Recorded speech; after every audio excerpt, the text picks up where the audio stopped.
Servants eat separately. Her voice echoed through the hallway like the clang of fine silver against bone china.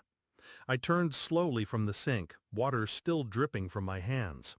Her mother. Back straight, pearls tight, the smell of her perfume like rotting roses in a crystal vase. She looked me in the eye, then past me, as though I were furniture she didn't order. I didn't speak. I didn't move. I simply dried my hands, folded the cloth once, and set it on the counter like a blade being sheathed. That's when the door opened.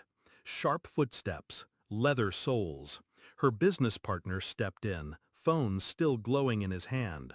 Saw me, stopped cold. Then, the words that made the room tilt. Why is the man who owns half of Manhattan standing in the kitchen? Her mother blinked. My wife? She didn't say a word. It had started small. They always do. She'd correct how I spoke in front of guests, refuse my name on the charity galas we funded, ask me to dress down, more modestly, when we visited her family estate. I allowed it, at first. She told me it made things easier, that they were old money, sensitive, structured. I told myself it didn't matter, but it chipped, bit by bit. I wasn't invited to her cousin's wedding. She said they miscounted the seats. I wasn't introduced to her father's colleagues. Not the right crowd for your background. She wore my ring, but introduced herself by her maiden name in magazines. I thought it was pride. I thought she was protecting me. But in truth, she was erasing me. I didn't accuse her. That's not how I work. I watched, listened, collected. Late one night while she slept in silk beside me, I slid her phone from the charger. Face ID, easy. Group chats, photos, conversations about me like I was some charity case she was grooming. He still thinks I married him for love, lol. Don't judge. His portfolio's worth more than your father's trust fund. He doesn't ask questions. That's what makes him useful. Useful. I locked the phone, placed it back exactly as it was, then lay beside her in silence. And in that silence, something broke. Not loudly, not completely, but enough. The next morning, I checked ownership records. She'd started transferring shares, quietly, into shell accounts tied to her cousin's name. Offshore. Discreet. Almost perfect. Almost. I met with my legal team, asked the right questions, pulled the right strings. Everything she touched was traceable, because I made it that way. She didn't marry a fool. She married a man who planned for betrayal before love.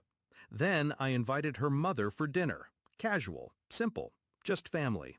I let them plan it in my house, let them control the guest list, let them believe I was small. And I waited. Waited until her partner arrived unannounced, until he saw me, heard the insult, realized the lie.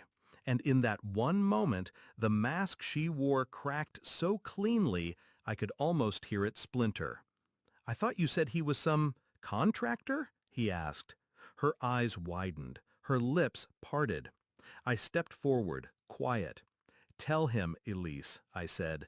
Tell him who I am. She didn't, couldn't, so I told him. My full name, my holdings, the corporations I built, the properties I owned. Half of Manhattan wasn't a metaphor. He looked at her like a man realizing the ground beneath him was never solid. I trusted you, he muttered. We're partners. I turned to her mother. I'll make sure the servants eat in the dining room next time, I said, and maybe let you wait in the kitchen. Then I pulled the folder from my coat, the documentation, asset transfers, fraudulent activity, her signatures, her cousin's offshore accounts. Her mother's hands shook, her partner's face drained. I handed the folder to Elise. No words, just a single look. And in that silence, I burned the entire illusion to ash. She left. Didn't even take her coat. Her mother followed, muttering apologies that felt like stale breath. Her partner stayed behind, stared at the folder, then at me. "What are you going to do?" I smiled, slow. "Nothing." He frowned. "You're letting her get away with it?" I walked to the window, looked out over the skyline I built. She never had it to begin with. They mistook silence for weakness, never realizing I was simply letting the rope tighten.